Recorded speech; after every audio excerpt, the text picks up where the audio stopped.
सब मित्र लोकन के नमस्कार। स्वागत है ठहक कार्टून्स में। हमर नाम है किदन कहल के जे हमर नाम है नौटुनकी।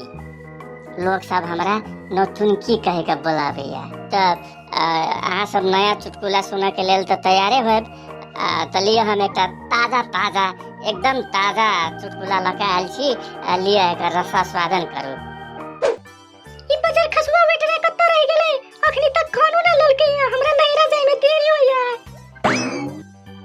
एना नहीं हड़बड़ाओ, नहीं तो वो कांचे लाइफ को परोस के धा देता गाड़ी में, तब यहाँ करके चिबावित रहा।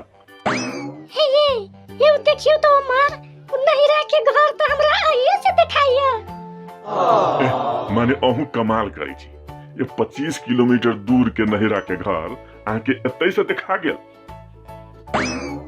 अहाँ तो महाभारत के संजय जका बात करी छी, जे कत्तौ के चीज कत्तौ से देख लै छी।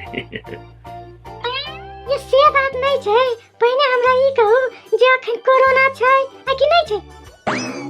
हाँ से तो छै। तहन तो अखन लॉकडाउन सेहो छै।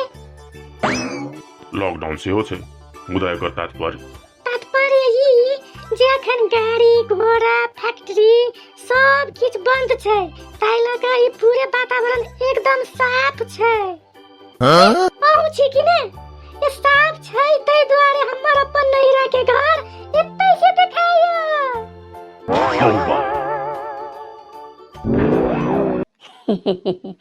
तो क्या लागल अपने लोगन के? जे जना लागल हुए नीचा कमेंट में अवश्य लिखब।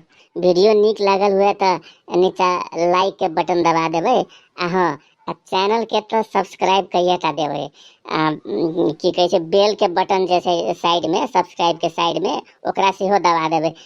उ दबा देवे ना तो फिर जे हम वीडियो रखबै तो अहाँ सबके पता चल जाते कि नया वीडियो आबि गेलै, तो अहाँ सब मजा से एंजॉय करबै। हाँ लिए तो अखन के लेल विदा मांगे छी। नमस्कार, टेक केयर, बाय बाय।